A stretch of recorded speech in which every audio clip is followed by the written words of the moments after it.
hermanos, nosotros estamos siguiendo una línea en este mes de la Reforma, donde hemos querido destacar ciertos textos bíblicos y poder ejemplificarlos con la Reforma. La verdad es que para eso tendríamos que estar toda una vida repitiendo versículos bíblicos y viendo cómo los versículos y cómo la palabra de Dios estructuralmente motivó a estos hombres. Pero hoy día será la última vez que tocaremos este tema de la Reforma, para abrirnos el próximo domingo a otros asuntos, que hoy día vamos a ver lo siguiente.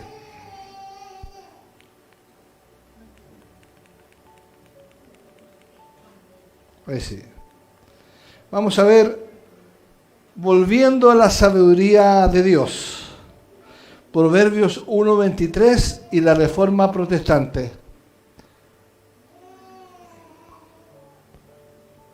¿Lo puedes? Un poquito más así. Bien, hermanos, vamos a ver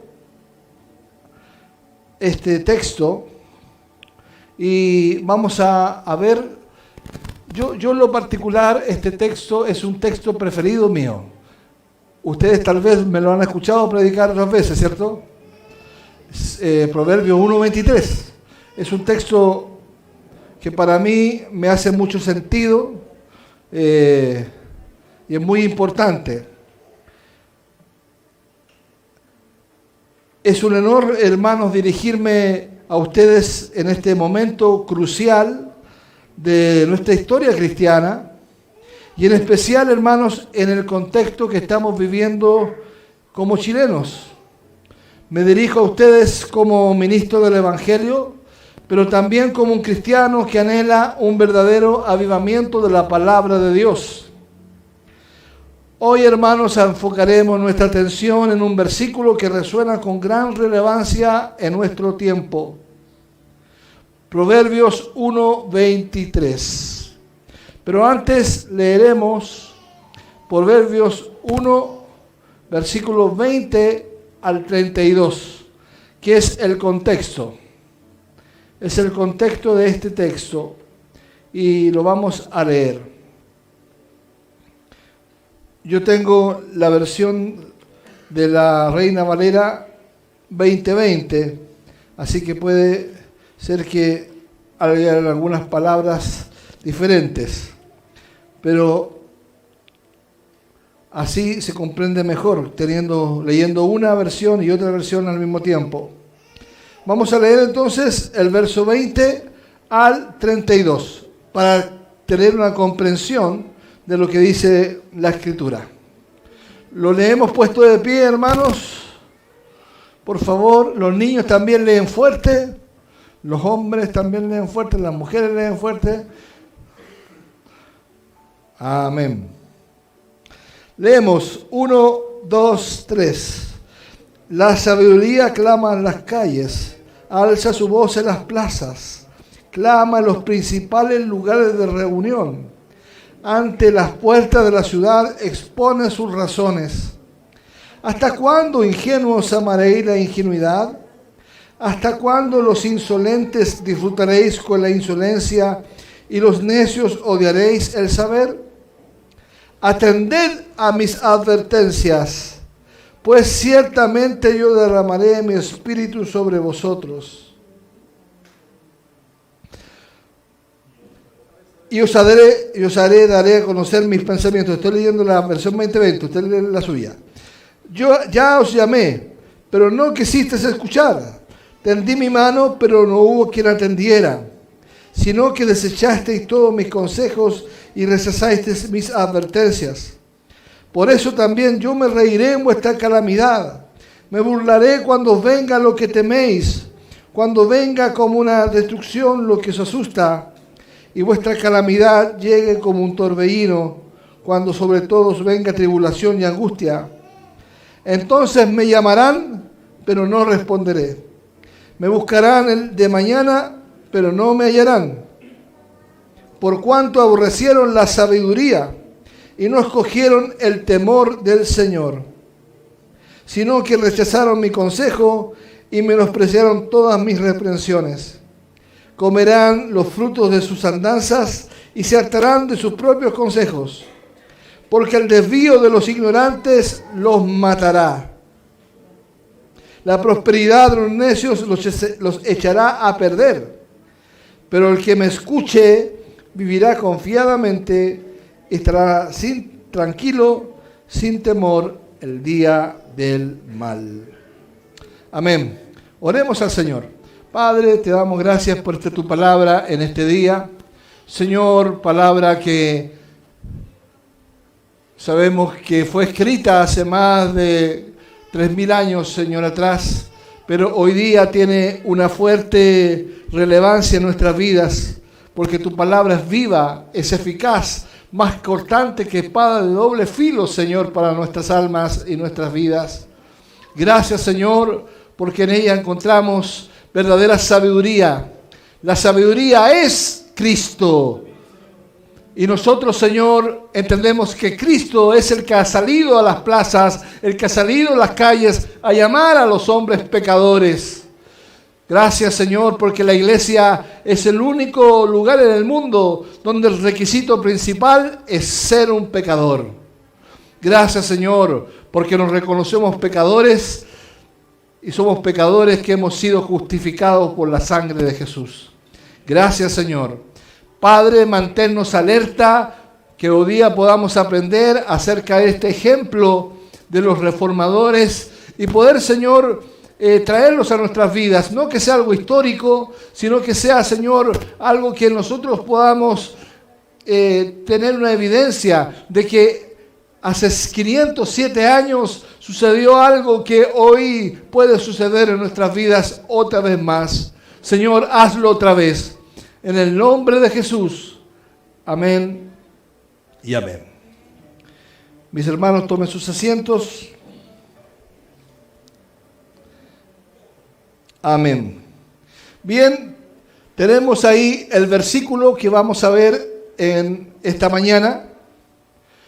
Leímos el contexto de Proverbios 20 al versículo 32, donde allí nos habla acerca de este llamado que hace Dios a través de la sabiduría.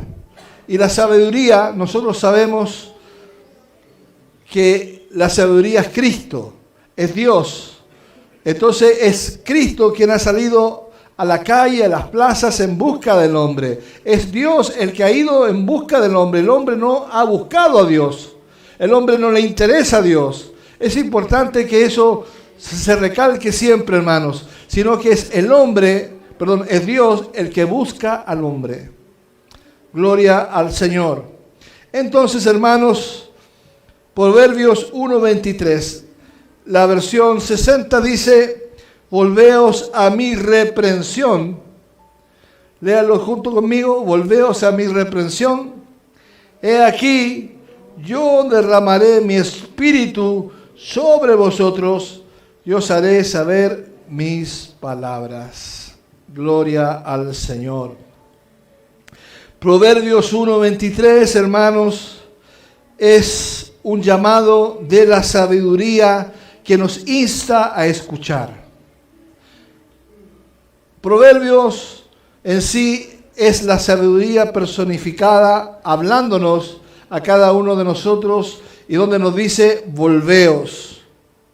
Dentro del contexto literario, este versículo forma parte de la primera sección de Proverbios, vale decir, versos 1, 9 y 18, que introduce los temas principales del libro. Y el tema principal es un llamado público. Es un llamado público, no es un llamado secreto. No es que Dios aparezca a algunos, sino que Dios ha hecho un llamado universal al arrepentimiento. Dentro del contexto inmediato se encuentra dentro del primer discurso de la sabiduría que acabamos de leer en el versículo 20 al 33, o 32, donde la sabiduría personificada hace este llamado público. Un breve análisis.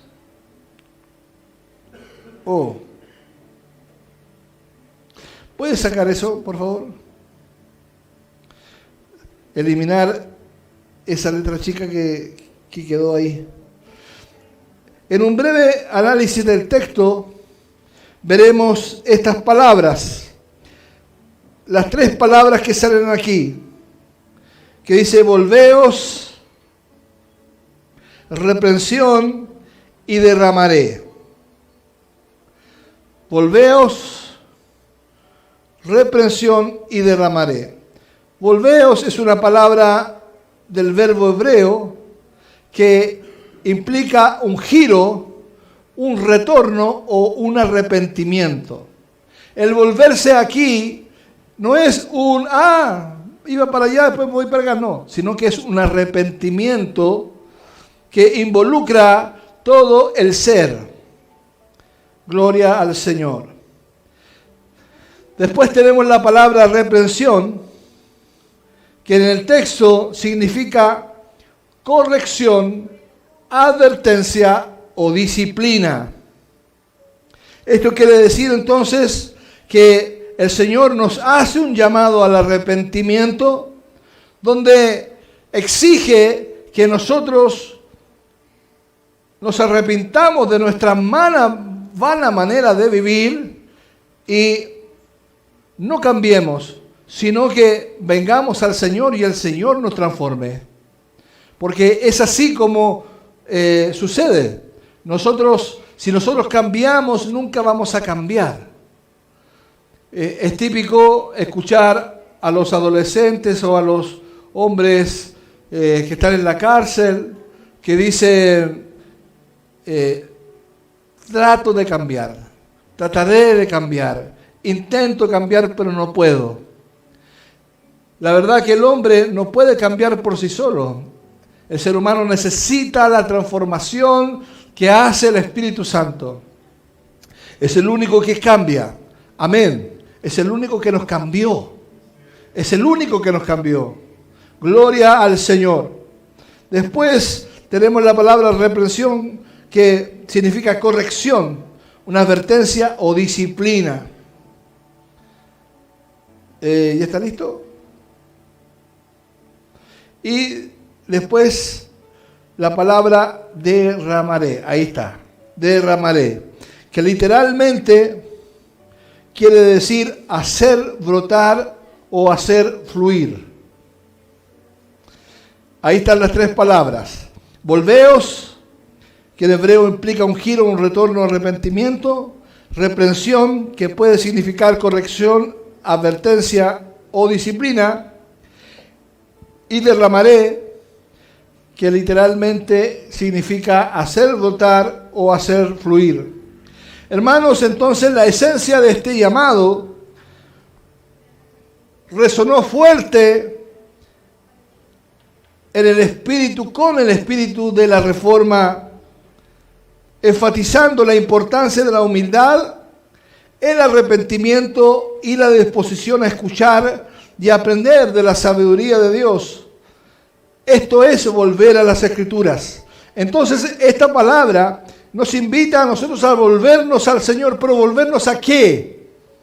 ¿Volvernos a qué? Volvernos a las Escrituras, volvernos a la palabra, porque Él en esencia se revela a través de su revelación especial, que es la Escritura. Amén. Entonces, este llamado sonó fuertemente en la época de la Reforma, en el 1500, en el siglo XVI, donde la humildad, el arrepentimiento y la disposición a escuchar y aprender de la sabiduría de Dios fue importante. El llamado al arrepentimiento entonces es un aspecto fundamental de las enseñanzas bíblicas como mensaje de los reformadores, invitándonos a realinear nuestras vidas con las verdades y enseñanzas de Dios. Hermanos, al considerar este versículo en relación a la Reforma protestante, encontramos una conexión profunda con la llamada a la reforma y renovación de la Iglesia. Durante la Reforma, reformadores como Martín Lutero y Juan Calvino hicieron eco de la súplica por el arrepentimiento y un retorno, un volver a las enseñanzas fundamentales de las Escrituras. Para ellos tuvo mucho sentido este volveos a mi reprensión y yo os haré saber mis palabras. Gloria a Dios. Así como la sabiduría nos urge a escuchar su voz, los reformadores exhortaron a los creyentes a apartarse de los errores y corrupciones de la iglesia de su época y abrazar las enseñanzas puras de las Escrituras. En el contexto de la Reforma protestante, Proverbios 1:23 sirve como un recordatorio de la necesidad continua, hermanos, de arrepentimiento personal y comunitario. Nos habla de la disposición a ser corregidos y guiados por la sabiduría de Dios, es decir, la palabra de Dios. Y el compromiso de seguir reformando y renovando nuestra fe de acuerdo con los principios de la Escritura. Hermanos, quiero que abran conmigo 1 Corintios 1, 22 y 24. Y el apóstol Pablo allí dice lo siguiente. 1 Corintios 1, 22 y 24. ¿Lo tienen, hermanos? Leámoslos todos juntos. 1, 2, 3. Porque los judíos piden señales y los griegos buscan sabiduría, pero predicamos a Cristo crucificado.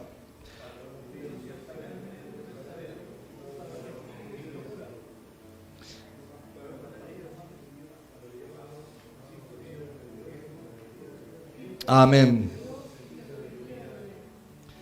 Porque los judíos piden señales, yo tengo otra versión, y los griegos buscan sabiduría, pero predicamos a Cristo crucificado, para los judíos que se recorren y para los gentiles locura, más para los también llamados los judíos como griegos, que es lo que es Cristo de Dios y sabiduría de Dios.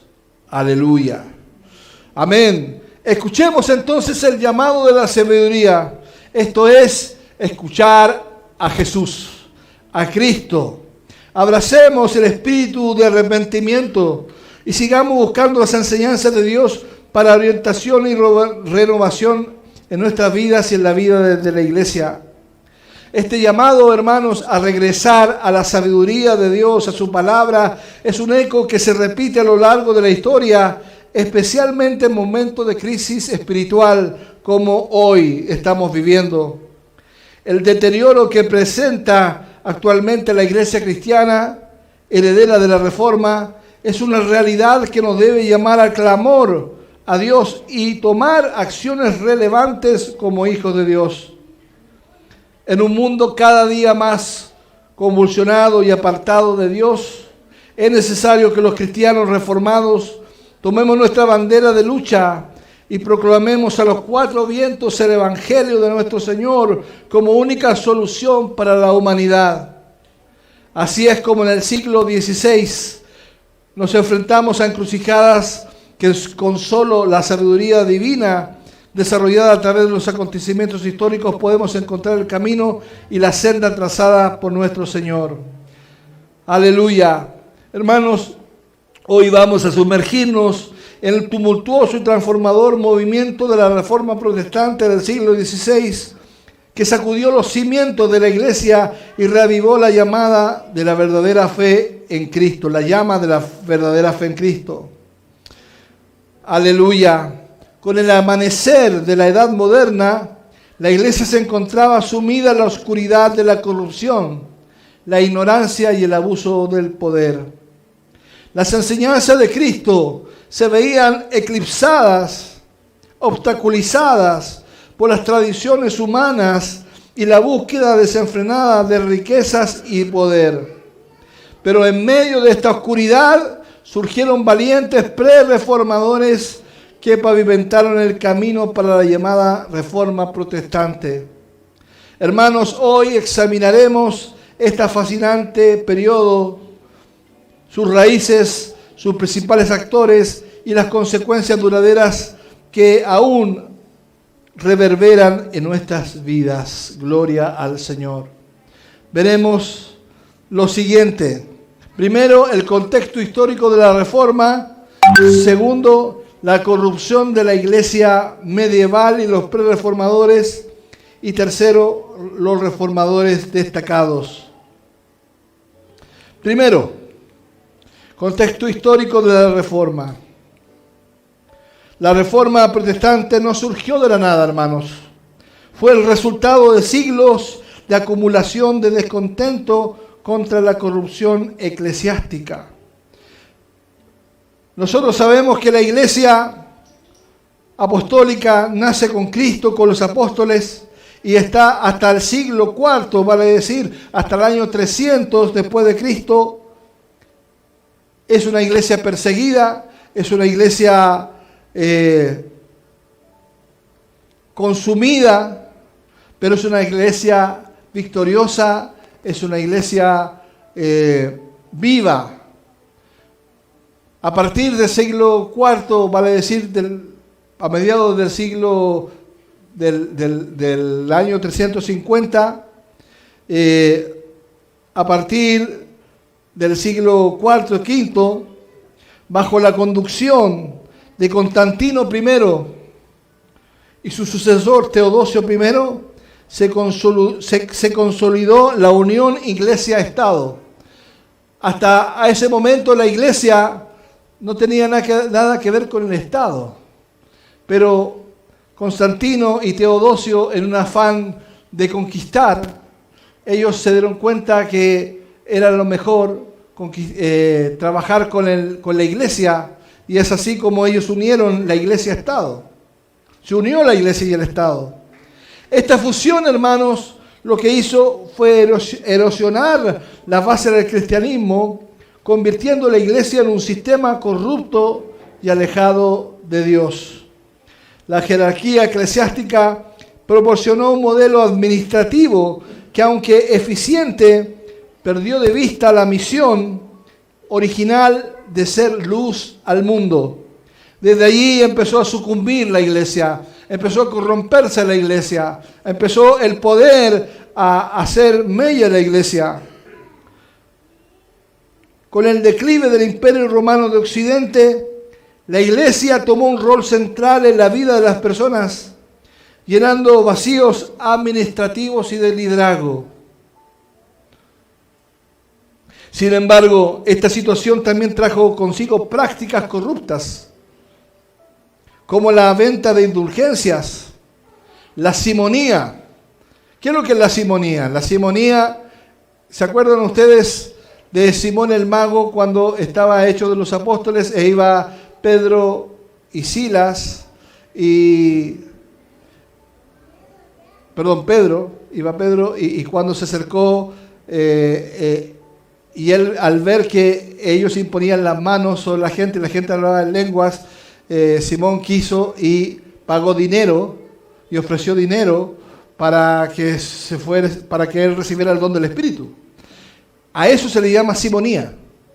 O sea, la simonía es pagar un favor espiritual, pagarlo con dinero. Eso está abiertamente penado por Dios, pero eso se llama simonía. Y la simonía fue una práctica corrupta, como la venta de indulgencias, que causaron un profundo descontento entre los fieles. Después tenemos la corrupción de la iglesia medieval y los reformadores. En la época medieval, desde el siglo V hasta el siglo XV, la iglesia enfrentó diversas formas de corrupción que desencadenaron el surgimiento de los pre-reformadores como figuras destacadas en la historia de la iglesia. Aquí estamos hablando de unas prácticas corruptas, como por ejemplo la simonía, que es la venta de cargos eclesiásticos, la indulgencia, que es la venta del perdón de pecados, el nepotismo, que es la colocación de familiares en posiciones de poder, y la falta de predicación fiel a las Escrituras. En este contexto, hermanos, surgieron figuras importantes. Si ustedes se dan cuenta ahí atrás, nosotros tenemos una pequeña bibliografía justamente de los pre-reformadores, de los 4 más importantes, que son Pedro Baldo, John Wycliffe, Juan Hus y Jerónimo Savonarola, que comenzaron a cuestionar las prácticas de la iglesia. Estos pre-reformadores sentaron la base para el surgimiento de un movimiento más amplio que se concretaría en el siglo XVI. Los pre-reformadores comenzaron a cuestionar las prácticas de la iglesia, desafiando las normas establecidas y abogando por una interpretación más directa de las Escrituras. Por ejemplo, Pedro Baldo. ¿Ustedes han escuchado, hermanos, hablar de los valdenses alguna vez? Los valdenses. Los valdenses es el grupo que justamente formó este hombre llamado Pedro Baldo, que promovió la pobreza y la predicación laica. Wycliffe defendió la traducción de la Biblia al inglés, permitiendo que más personas accedieran a la palabra de Dios. Juan Hus, influyendo en la Reforma checa, criticó la corrupción e instó a un retorno a la espiritualidad genuina. Y por su parte, el italiano Jerónimo Savonarola, con su ferviente predicación en Florencia, denunciaba la decadencia moral tanto de la iglesia como de la sociedad. Hermanos, estos pre-reformadores no solo expusieron las fallas de la institución eclesiástica, sino que también sentaron las bases para un movimiento más amplio que culminaría en el siglo XVI, desafiando la autoridad papal y promoviendo una renovación espiritual que resonaría a lo largo de Europa. Su valentía y determinación para desafiar la corrupción y promover una fe basada en la verdad de las Escrituras sentaron las bases para la posterior reforma protestante liderada por figuras como Martín Lutero y Juan Calvino. Amén. Llegamos así al tercer punto, que nos habla de los reformadores destacados. Encontramos primero a Martín Lutero, un alemán, un hombre de profunda convicción y fe, que se destacó como uno de los líderes más influyentes en la historia de la Iglesia. Su encuentro con la palabra de Dios, especialmente con la epístola a los romanos, marcó un punto crucial en su vida y en el movimiento de la reforma protestante que acababa por desatarse. Al clavar sus 95 tesis en la puerta de la iglesia de Wittenberg el 31 de octubre de 1517, Lutero desató una revolución teológica al desafiar las prácticas corruptas de la iglesia de su tiempo, especialmente la venta de indulgencias. La comprensión que él tuvo de Romanos 1:17, que dice: el justo por la fe vivirá, iluminó su mente y su corazón con la verdad transformadora de la justificación por la fe. Durante la Reforma, varios reformadores destacados, además de Martín Lutero, hicieron contribuciones significativas que moldearon el movimiento y sus resultados. Otro reformador fue Ulrico Zwinglio, suizo, quien emergió como un líder en Suiza. Él promovió una interpretación simbólica de la Cena del Señor, en contraste con la visión más literal de Lutero. Su énfasis en la educación y la formación de comunidades que vivieran conforme a los principios bíblicos fue crítico para la consolidación de la reforma en esa región. Zwinglio buscó unificar a los protestantes y evitar divisiones dentro del movimiento reformador. Es importante la figura de Ulrico Zwinglio. Después tenemos a Juan Calvino, un francés, que es otro reformador clave, que desarrolló sus ideas teológicas en su obra Institución de la Religión Cristiana. Calvino enfatizó la soberanía de Dios y la doctrina de la predestinación, argumentando que la salvación era un acto divino y no un resultado de los esfuerzos humanos.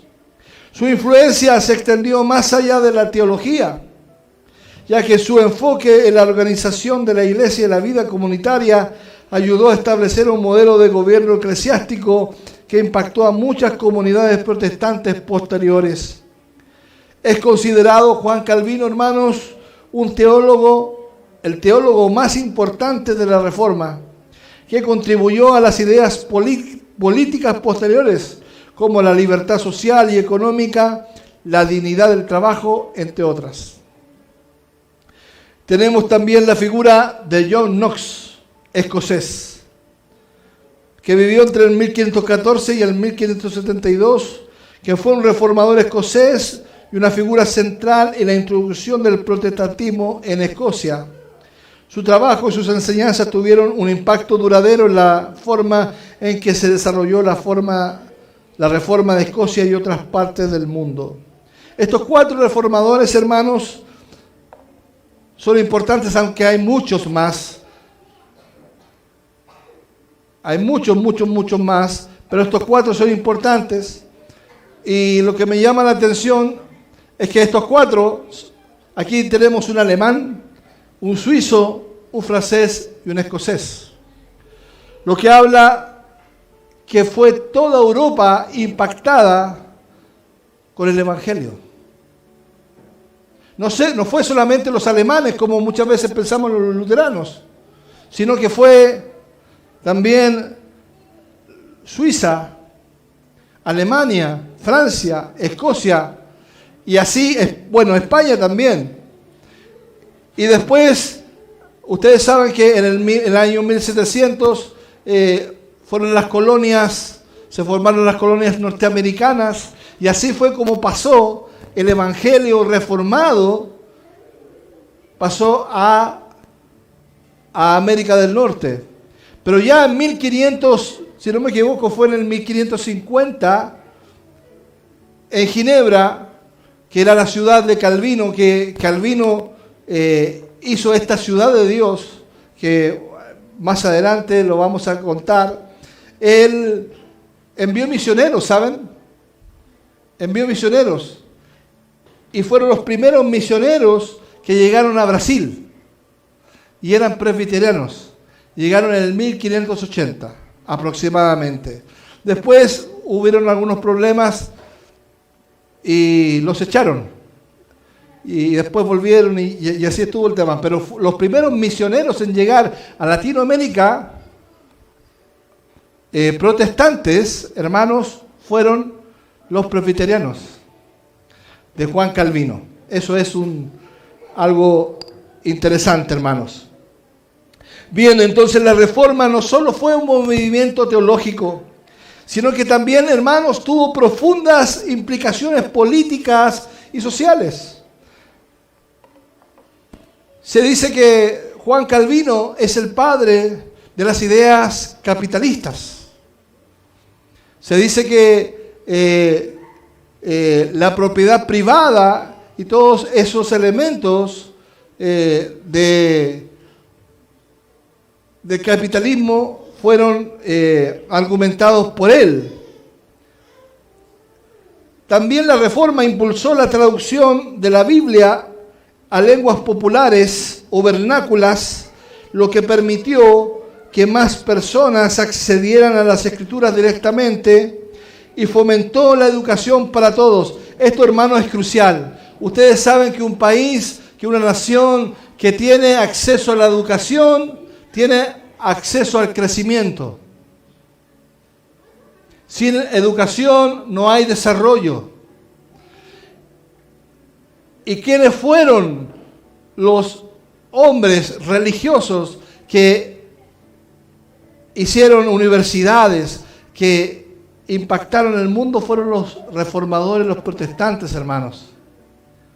Las universidades más importantes son universidades reformadas, protestantes. Por ejemplo, la Universidad de Oxford. Universidades que eran protestantes antes, ahora ya no son, pero lo eran. Gloria al Señor. Así que la promoción de la libertad religiosa también surgió como un resultado fundamental de este movimiento, desafiando el monopolio religioso de la Iglesia Católica Romana que había dominado durante la Edad Media. Hermanos, ayer veíamos con los hermanos del discipulado, lo vimos el jueves, lo vimos ayer, veíamos un árbol, ¿cierto? Un árbol genealógico, de nuestras raíces evangélicas. Y es impresionante comparado con la Iglesia Católica, que la Iglesia Católica tiene una raíz, es una línea. Nosotros tenemos muchas. Es un árbol con muchas. ¿Te acuerdas que alguna vez lo mostré? Con muchas ramificaciones.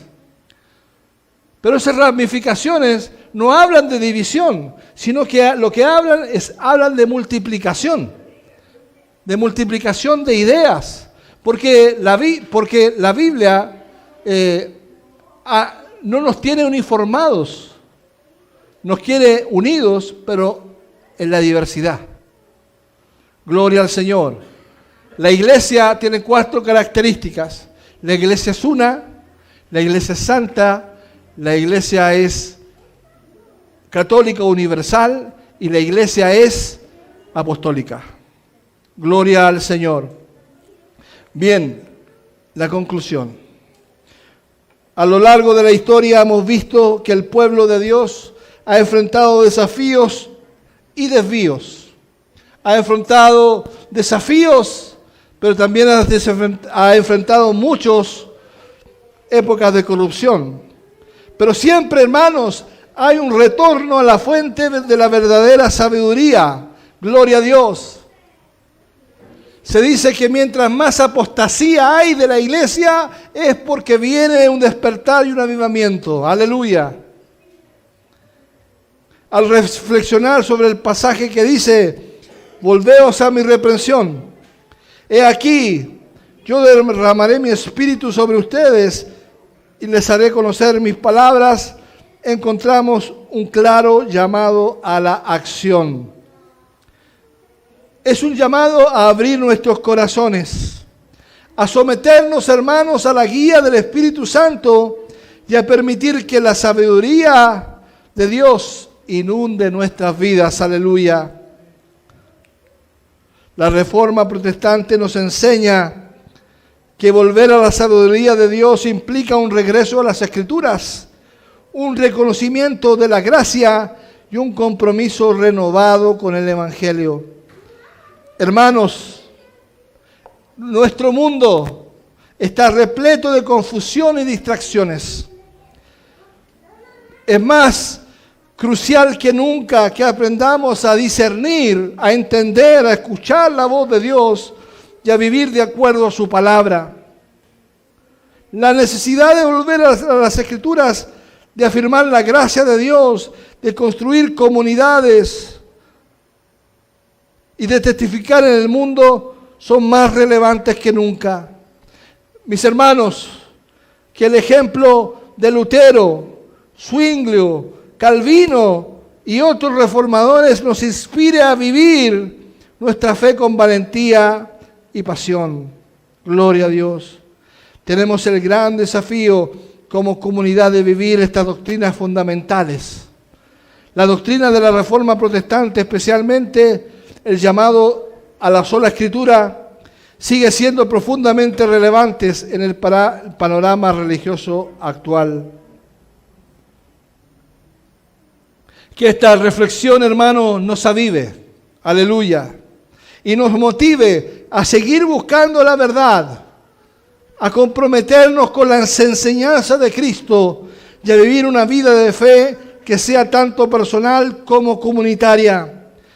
Y que en unidad, como Iglesia de Cristo, no solo proclamemos, sino que vivamos el eslogan que dice Ecclesia reformata semper reformanda et secundum verbum Dei. ¿Qué es lo que quiere decir eso? La Iglesia reformada siempre se está reformando de acuerdo a la palabra de Dios.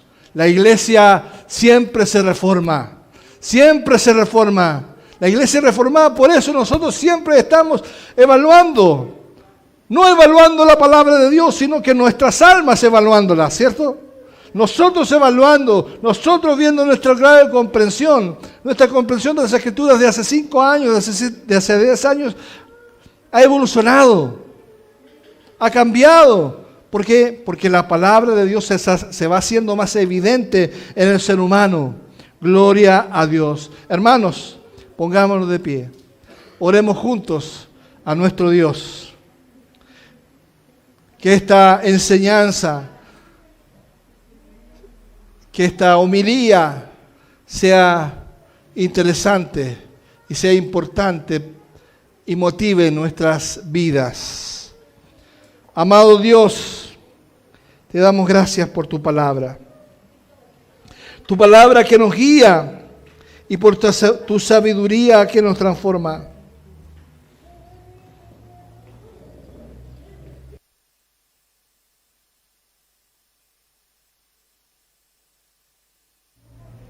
Te pedimos, Señor, que derrames tu espíritu sobre nosotros. Aleluya. Que nos ayudes a escuchar tu voz y vivir de acuerdo a tu verdad. Padre, que cada día podamos volver a ti buscando tu sabiduría en cada decisión y en cada paso que damos. Permítenos aprender del Espíritu Santo, que movió a los reformadores del siglo XVI y antes a los pre-reformadores, para que tomemos su legado y hagamos de este mundo un sembradío para la palabra de Dios.